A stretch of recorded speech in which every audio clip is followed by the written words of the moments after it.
Salut tout le monde, c'est l'heure d'une nouvelle compile.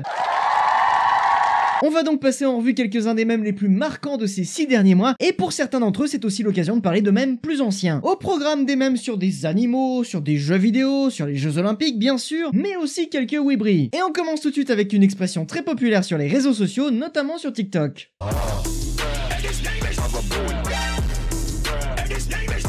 Alors c'est quoi le goofy et d'où ça vient? À l'origine, l'expression argotique anglaise goofy ass sert à se moquer de personnes qu'on trouve ridicules. Elle est transformée en argot afro-américain et devient goofy a, comme on peut le voir sur ce tweet de 2009. Mais faut attendre l'explosion de TikTok pour voir les premiers mèmes goofy, plus précisément en septembre 2021, quand le créateur Prodadude s'amuse à faire des remixes de chansons rap populaires avec des sons de cartoons, et il appelle ça des goofy a remix. Et exactement à la même période sur TikTok apparaît le mème Quendel Dingle, tout un univers de blagues autour d'un personnage cartoonifié. D'ailleurs l'association de Goofy avec les cartoons est probablement liée au célèbre personnage de Disney. Le hashtag Goofy prend alors ses marques, avant d'être également associé à des montages ultra chaotiques inspirés des YouTube Poop et très populaires chez les Zoomers, aussi connus sous le terme 21st Century Humor. Et très vite, TikTok intègre ces sons à sa bibliothèque d'effets sonores, contribuant à l'explosion du mème. De nos jours, le goofisme est devenu synonyme de shitpost ou what the fuck.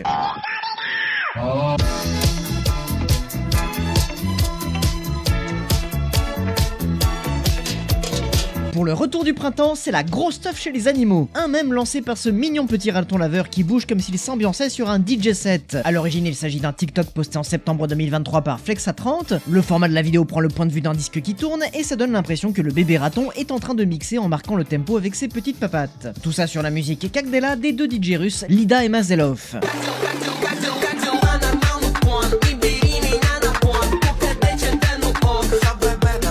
La vidéo cartonne sur le TikTok russophone et le format de vidéo est repris en remplaçant le raton par d'autres animaux DJ. Durant mars et avril, il est utilisé sur d'autres musiques très rythmées pour coller à la choré du raton, et c'est quand il est associé au remix de la chanson Pedro, interprétée par la chanteuse italienne Raffaella Cara en 1980, que le même explose en popularité. Ce remix électrodance allemand sorti fin mars a cartonné dans les pays d'Europe de l'Est, et par conséquent dans les vidéos TikTok de ces régions. Ça a contribué au succès du raton laveur, qui sera officiellement renommé Pedro Raccoon par les TikTokers, avant d'envahir la toile occidentale, inspirant toujours plus de petits DJ poilus.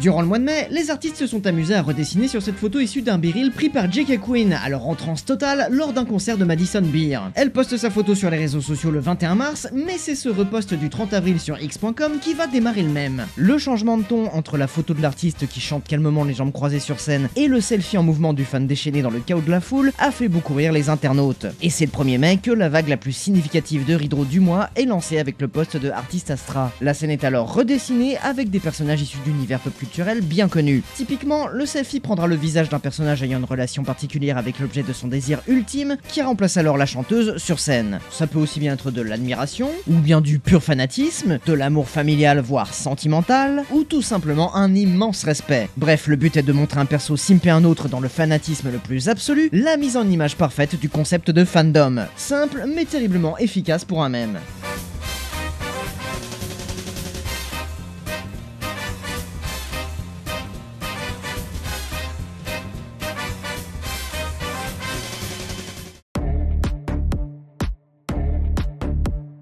Pour transformer ta piole du Crous en véritable palace, rien de mieux que l'acier galvanisé recouvert d'un plaquage en bois écologique. C'est le running gag de la chaîne TikTok Home Design 369 depuis décembre 2023 dans ses vidéos satiriques de conseils de réaménagement d'intérieur. Cette chaîne fait partie de l'univers du Unhinged Home Design lancé par la chaîne Designer Bob en avril 2022 qui donne des conseils pour maximiser l'aménagement de l'espace des petites pièces avec des animations 3D réalisées sur des logiciels pro, tout ça sur un ton plutôt premier degré. C'est en novembre 2023 que le concept est parodié par Home Design 369 qui y intègre une bonne dose d'humour en imaginant des situations incroyable et absurde, ignorant les lois de la physique et le coût budgétaire de ce genre de travaux, associé à des gags visuels avec les modèles 3D des personnages, notamment ce pauvre Little John qui a la vie bien difficile, mais qui peut toujours emprunter du matos à sa tante. L'acier galvanisé et le plaquage en bois, des matériaux durables qui permettent d'optimiser au mieux la consommation énergétique, vont être exagérément utilisés dans les vidéos, et les internautes reprennent l'expression dans différents contextes, tous plus absurdes les uns que les autres, souvent accompagnés de la musique Morse Mordre de Crazy Donkey.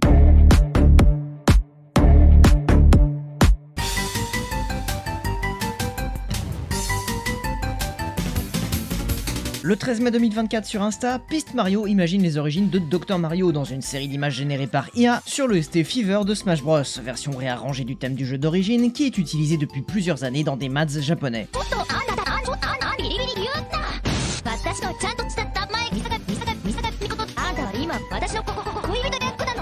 Dans cette fanfiction, Luigi s'est retrouvé hospitalisé après avoir glissé sur une peau de banane, et du coup il est diagnostiqué comme étant atteint du sida. Mario va alors rentrer en école de médecine et devenir Dr Mario, enfin plutôt Angry Dr Mario, qui balance toutes les personnes qui s'opposent à lui par la fenêtre, y compris Luigi quand il refuse son remède miracle, un suppositoire à base de fentanyl, un analgésique très puissant. Les détournements sur les frères Mario et leur univers, c'est pas ce qui manque sur internet. D'ailleurs j'en ai fait 2 grosses vidéos il y a pas longtemps. Cette image du Dr Mario vénère est reprise et détournée par de vrais artistes cette fois, que ce soit dans de nombreuses illustrations reprenant le visage de Mario et la scène avec Luigi, dans des montages Photoshop, mais aussi et surtout en animation de styles très variés, reproduisant la petite histoire imaginée par Piste Mario en machinima ou en utilisant des artworks ou encore des modèles 3D officiels. Les rôles pourront aussi être inversés comme dans cette histoire où Mario sera sauvé par le Dr Luigi, et il y aura encore tout un tas d'autres histoires comme celle où Mario devient un prêtre pour exorciser Luigi.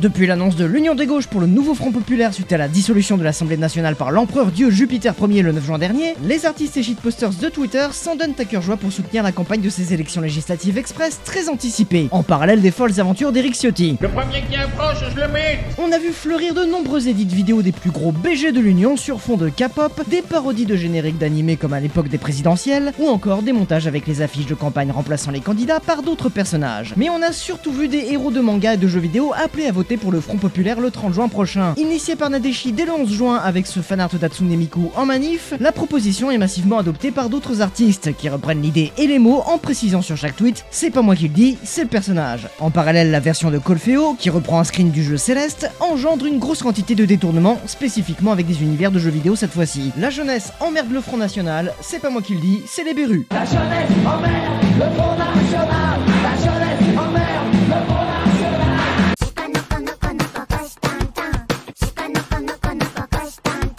La danse du printemps 2024 est issue de l'anime Shikanoko no Konoko Koshitantan, une comédie produite par les studios WIT qui sera diffusée à partir du 7 juillet prochain. Ça raconte l'histoire de Torako Koshi, une lycéenne populaire qui devient amie avec Noko Shikanoko, une fille serre. Un slice of life qui s'annonce bien what the fuck. Le 28 mai, le compte Twitter officiel poste un teaser du futur animé, ainsi qu'une vidéo de 1 heure reprenant en boucle ce passage où Torako danse devant un cerf. Une excellente stratégie marketing, puisque cette danse rentre instantanément dans le crâne d'un grand nombre d'internautes, qui en ont fait un mème au travers de nombreux fanarts et rideaux de toutes sortes. Mais il y a aussi des montages vidéo, notamment avec des incrustations dans d'autres univers, et bien évidemment des remixes musicaux. Et comme la danse est très facile à exécuter, et elle est reproduite par beaucoup de gens. Comme quoi, de nos jours, ça marche bien de forcer un mème.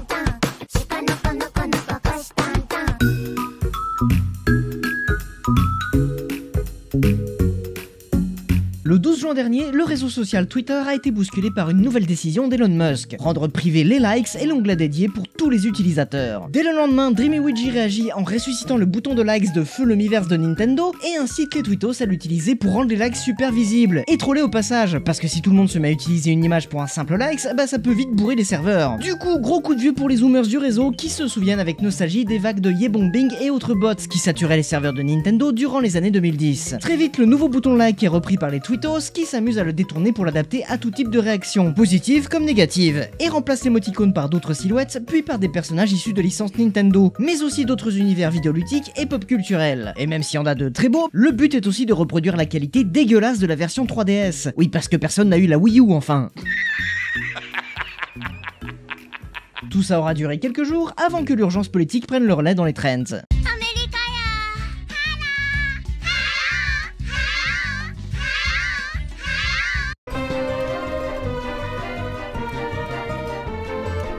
Le moins qu'on puisse dire, c'est que la cérémonie d'ouverture des Jeux Olympiques de 2024 à Paris, mise en scène par Thomas Joly, a non seulement retourné l'intégralité du game, mais aussi le cerveau de pas mal de gens dans le monde entier. Certains passages ont fait polémique, notamment cette séquence où l'artiste Philippe Catherine chante nu, tout de bleu peinture leurrée, incarnant ici le dieu grec Dionysos devant une tablée d'autres dieux et déesses de l'Olympe. Il s'agit d'une adaptation d'un tableau du XVIIe siècle, Le Festin des dieux, par le peintre néerlandais Jan van Pichelaert. Et oui, il ne s'agissait pas de la scène de Léonard de Vinci, un autre tableau représentant le dernier repas du Christ, qui d'ailleurs est largement détourné depuis Dali en 1955, comme j'en avais parlé dans cette vidéo. Bref, ce Philippe Catherine haut en couleur devient rapidement l'un des symboles de cette incroyable cérémonie. Il est repris dans de nombreux détournements et bien sûr très vite comparé à d'autres personnages bleus très célèbres, jusqu'à devenir carrément un archétype de la culture française. Cocorico! Kneel and worship at the feet of Santanico Pandemonium!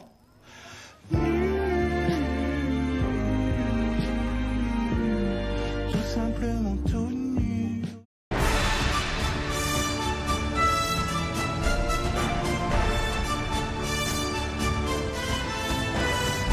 Après les farfadets malicieux et autres créatures enchantées, c'est au tour du petit sorcier vert d'envahir TikTok. À l'origine de ce même, il y a la vidéo du polonais Crowley Possessed, qui s'amusait déjà dès septembre 2023 à déambuler au sol en vitesse accélérée dans les espaces publics, notamment les galeries marchandes. Sa vidéo du sorcier gnome qui chasse dans les magasins tout en esquivant les vendeurs, postée le 27 juin, cartonne tellement qu'il ne va plus faire que ça sur sa chaîne pendant 2 mois, toujours accroupi en vitesse accélérée et accompagné du titre misanthrope de l'artiste allemande Bloodbath Wimmels qui appuie l'ambiance médiévale de la vidéo.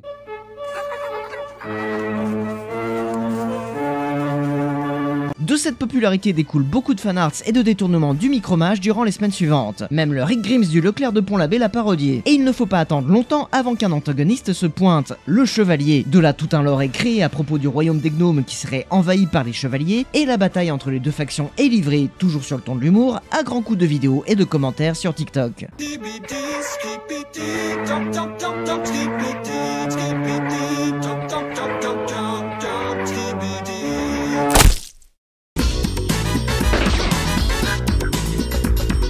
L'événement mondial du moment étant les JO de Paris, le net est inondé de détournements sur le sujet. Et pour cette première semaine d'épreuve, on a été gâtés. Entre la pose photoshopesque du surfeur brésilien Gabriel Medina, Teddy Riner qui balance son adversaire coréen comme un vulgaire sac, et Macron qui force pour tripoter chaque athlète médaillé, ce sont les épreuves de tir sportif qui ont remporté la médaille d'or des mêmes. 3 tireurs particulièrement charismatiques sont montés sur le podium. Choi Dae-han, avec son flow et sa pose digne des meilleures planches de Hirohiko Araki, Kimi Eji, qui fait clairement de la concurrence à Solid Snake dans le cœur de Hideo Kojima, et bien entendu ce tonton flingueur de Youssouf Diketch, à l'attitude à la fois badass et décontractée, à faire pâlir les plus grands tueurs à gages de chez Tarantino. Il y a eu une masse de détournements en tout genre sur ces 3 as de la gâchette pour les remettre en scène dans différentes situations, et faire honneur à leur badassitude en les hissant au niveau des personnages les plus charismatiques de la pop culture, qui viendront d'ailleurs disputer leur titre en participant également aux épreuves de tir olympique.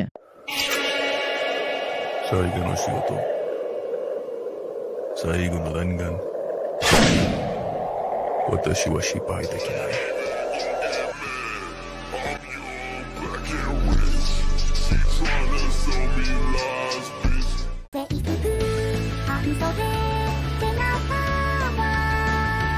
Le soft power japonais n'a pas fini de dominer le monde. Cet été, Hatsune Miku est partie en vacances au Brésil, avant de partir pour une tournée mondiale improvisée. La célèbre vocaloïde japonaise est passée sous le crayon d'une légion d'artistes qui l'ont redessinée aux couleurs et styles des différents pays du monde. Tout a commencé avec cette version brésilienne du personnage postée par Erin Artista le 25 juin sur X, mais ce n'est qu'à partir de la mi-août que la trend explose avec l'animation de Askok Debap et le dessin de Doodly. Et très vite, le chauvinisme prend le dessus. Les artistes ne se limitent plus à la version brésilienne et tout le monde veut son Hatsune Miku national. Même si sur ce coup-là, les Polonais avaient déjà 11 ans d'avance avec cette animation créée par Danny Well pour le Musée national polonais de l'ethnographie.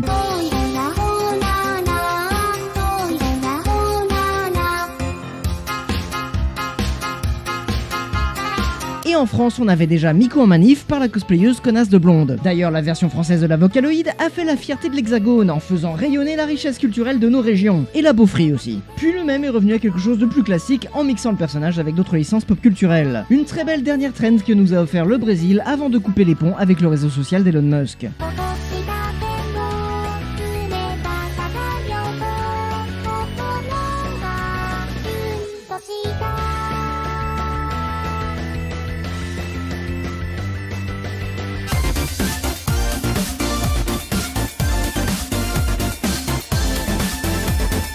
Comment réagiriez-vous si vous bossiez dans une usine qui produit des triangles rouges et que vous voyez apparaître un rond bleu dans la chaîne de production? C'est la question que pose Meat Market avec ce petit webcomic posté sur X le 16 août dernier, en proposant deux types de comportements: trouver ça suspect et faire remonter l'incident à ses supérieurs pour éviter que ça se reproduise, ou accepter l'anomalie avec détachement. Bref, faire du zèle ou s'en balèque. Le même se répand très vite grâce aux utilisateurs qui reprennent le concept en y ajoutant du lore et de nouveaux personnages, voire même de nouvelles anomalies dans la chaîne de production, comme le carré vert. Il est aussi utilisé pour se moquer de certaines grandes entreprises qui ont un catalogue de produits exagérément varié, ou qui ont changé de direction au fil du temps. Bien sûr, il y a des versions avec des licences pop culturelles, et les réactions des ouvriers vont changer en fonction des produits. Et on retrouve bien sûr le rond bleu, le triangle rouge et l'ouvrier dans d'autres situations, ou encore dans des crossovers avec d'autres mêmes. À l'heure où les IA surproduisent partout, on se rappelle que rien n'égale un de ces bons vieux shitty webcomics sur MS Paint. Oh no, I never seen such a thing. I'ma go real quick and ask about this further with my supervisor. Woohoo! I guess we...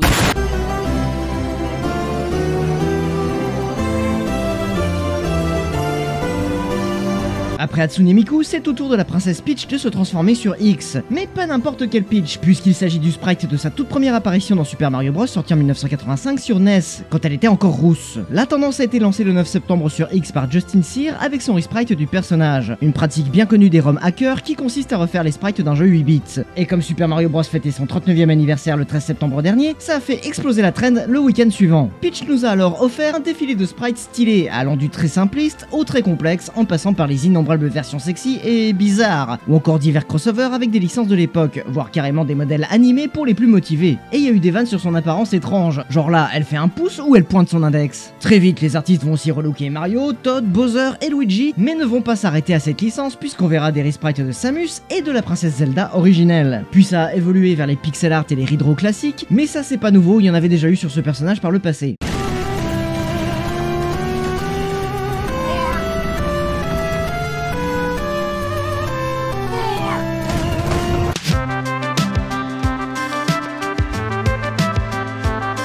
Le 4 septembre dernier, le monde découvrait le premier trailer de l'adaptation de Minecraft au cinéma, alors que personne n'avait demandé ça et que ça ressemble à un énième mauvais Jumanji. Le trailer se conclut avec l'apparition de Jack Black qui balance sa réplique: I am Steve. Et heureusement qu'il le dit parce qu'il n'y a aucun effort d'interprétation, c'est juste Jack Black avec un t-shirt bleu et c'est turbo cringe. Bref, le trailer s'est fait bâcher, la phrase et l'apparence de Jack Black sont reprises dans un grand nombre de détournements sur YouTube, TikTok et X, lui faisant interpréter d'autres rôles via des retouches d'images grossières et paresseuses à l'instar de son jeu d'acteur. I am Steve. Et le futur film est aussi moqué pour son aspect général, rappelant à beaucoup d'entre nous le drame du Sonic moche. Tout ça cristallisé dans une image du mouton rose qui va illustrer beaucoup de critiques sur les réseaux. Il y a aussi ces deux images du lama blanc qui sont reprises sous la forme de Drake posting, en mode j'aime pas, posté sur Reddit le jour du trailer, mais bon, rien de très original. C'est quand même bien triste pour un jeu aussi emblématique. Comme quoi, c'est pas forcément une bonne idée d'adapter un jeu vidéo sous prétexte qu'il est ultra populaire. I am placing blocks in shit cause I'm in fucking Minecraft.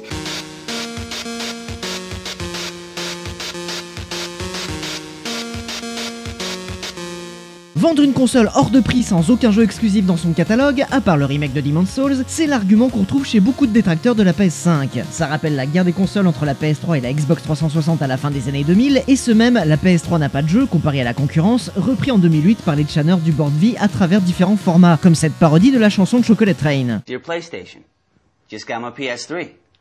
So what you got? Et 12 ans plus tard, ils adaptent la vanne à la PS5 en parodiant les paroles d'un autre grand classique de la culture web des années 2000, In the End de Linkin Park. Le 18 mai 2020, elle est interprétée par Chris Voiceman et publiée sur YouTube où elle fait des millions de vues. La phrase One Game et la photo de Mike Shinoda deviennent la nouvelle représentation du même. Et début septembre 2024, après l'annonce du retour de Linkin Park sur scène suivie par celle de la PS5 Pro et de son prix hors sol, le même ressuscite à nouveau en donnant naissance à de nouvelles parodies de chansons comme Bohemian Rhapsody, All Star, Digital Love et bien d'autres. Et vous, si vous deviez n'avoir qu'un seul jeu vidéo, ce serait lequel?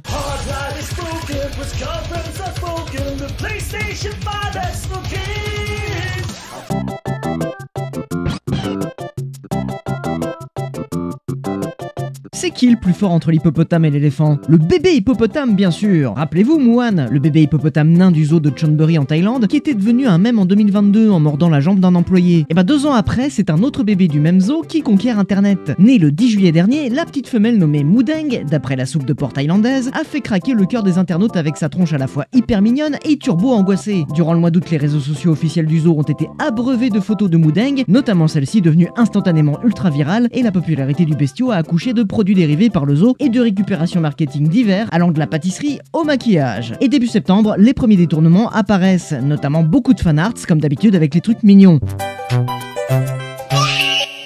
Et en conséquence de cette popularité, la fréquentation du zoo a doublé. Malheureusement, l'Homo rhezo sociabilis étant un immense débilus, de nombreux visiteurs venus stalker Mudeng ont agressé l'animal pour avoir leur vidéo virale et surfer sur la hype. La sécurité a été renforcée autour de l'enclos, Mudeng est maintenant bien protégé et filmé H24, faisant d'elle la star de son propre livestream sur YouTube. Bon, c'est vrai que c'est choupi un bébé hippopotame, hein, mais faut pas oublier que ça reste des bestiaux très énervés.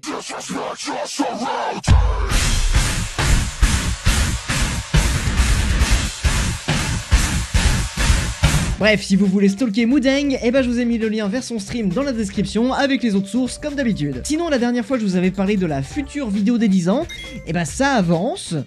Doucement, mais ça avance. Après 3 mois d'écriture intense et plusieurs week-ends de tournage, eh ben me voilà avec 9 heures de rush.